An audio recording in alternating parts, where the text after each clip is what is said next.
Assalamualaikum warahmatullahi wabarakatuh. Selamat datang kembali di channel Pegawai Muslim. Semoga informasi yang kami sajikan ini bisa bermanfaat untuk kita semua. Selamat menonton.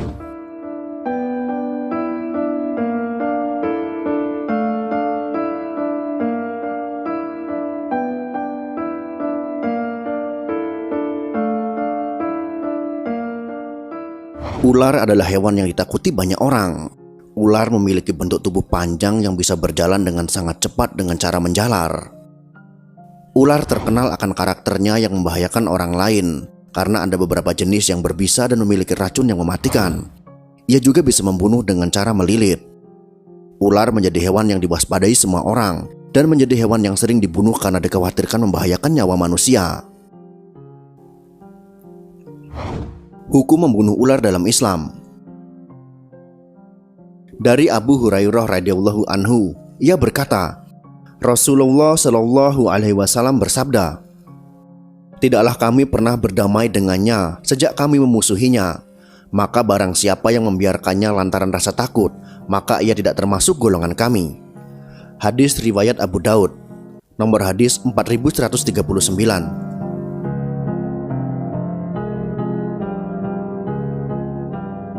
Rasulullah mengizinkan untuk membunuh ular tersebut dan melarang untuk membiarkan ular tersebut hidup lantaran karena takut. Sehingga dari hadis ini jelas bahwa hukum membunuh ular dalam Islam adalah halal, bukan termasuk dosa yang tak terampuni. Boleh dilakukan jika memang membahayakan nyawa dan dengan niat melindungi diri. Membiarkannya karena rasa takut justru tidak diperbolehkan, karena dikhawatirkan akan membahayakan nyawa orang lain. Mari langsung saja kita bahas kisah tentang ular yang merindukan Rasulullah Shallallahu Alaihi Wasallam dan menunggu kehadiran beliau di Gua Thur. Berikut ini adalah kisahnya.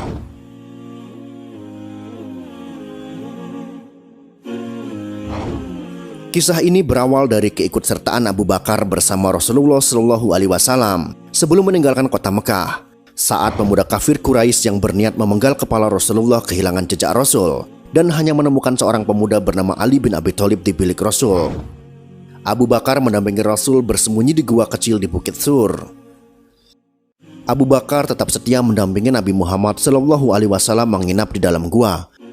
Sebelum beliau memasuki gua, Abu Bakar dengan sigapnya membersihkan dan menutup lubang-lubang yang ada di dalam gua agar mereka terhindar dari binatang buas. Dalam tidurnya, Rasulullah Shallallahu Alaihi Wasallam melabuhkan kepalanya di pangkuan sang sahabat. Tiba-tiba, seekor ular mendesis keluar dari salah satu lubang yang belum ditutup oleh Abu Bakar. Abu Bakar menatapnya waspada, ingin sekali ia menarik kedua kakinya untuk menjauh dari hewan berbisa tersebut. Namun keinginan itu dienyahkan dari benaknya, karena ia takut mengganggu tidur Nabi. Abu Bakar menutup lubang itu dengan salah satu kakinya, lalu ular itu menggigit pergelangan kaki Abu Bakar. Tapi kakinya tetap saja tak bergerak sedikit pun dalam hening. Sekujur tubuh Abu Bakar terasa panas ketika bisa ular menjalar cepat ke dalam darahnya.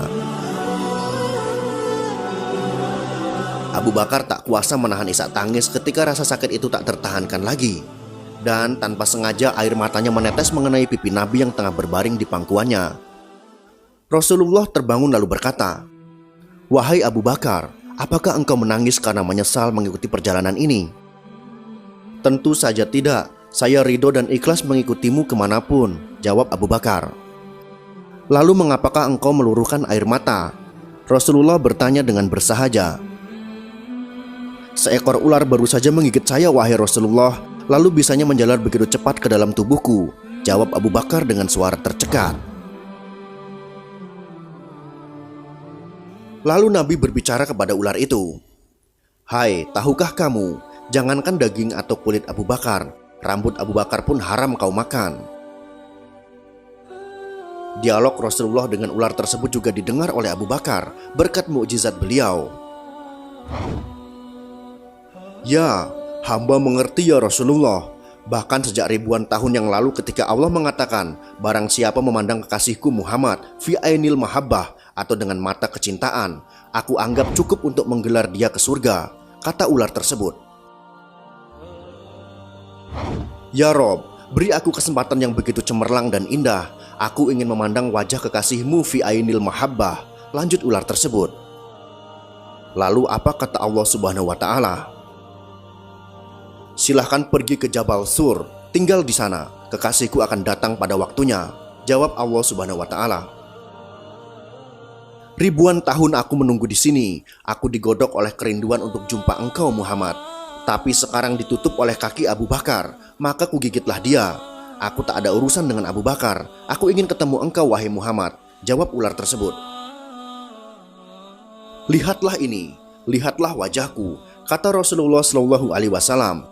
Dan sang ular dari Gua Thur pun memandang wajah Nabi penuh dengan rasa cinta dan rindu. Tanpa menunggu waktu, dengan penuh kasih sayang, Rasulullah Shallallahu Alaihi Wasallam meraih pergelangan kaki Abu Bakar. Dengan mengagungkan nama Allah Subhanahu Wa Ta'ala, Sang Pencipta semesta, Nabi Muhammad Shallallahu Alaihi Wasallam mengusap bekas gigitan itu dengan ludahnya. Maha suci Allah, seketika rasa sakit itu pun hilang tak berbekas. Gua Thur pun kembali ditelan senyap. Kini giliran Abu Bakar yang beristirahat dan Rasulullah Shallallahu Alaihi Wasallam yang berjaga. Abu Bakar menggelengkan kuat-kuat ketika Nabi menawarkan pangkuannya untuk beristirahat. Tak akan rela dirinya membebani pangkuan penuh berkah itu. Inilah sikap yang ditunjukkan oleh Abu Bakar As-Siddiq radhiyallahu anhu sebagai seorang sahabat kepercayaan Rasulullah Shallallahu Alaihi Wasallam. Ia merelakan semua yang dimilikinya demi keselamatan dan perjuangan dakwah Rasulullah Shallallahu Alaihi Wasallam.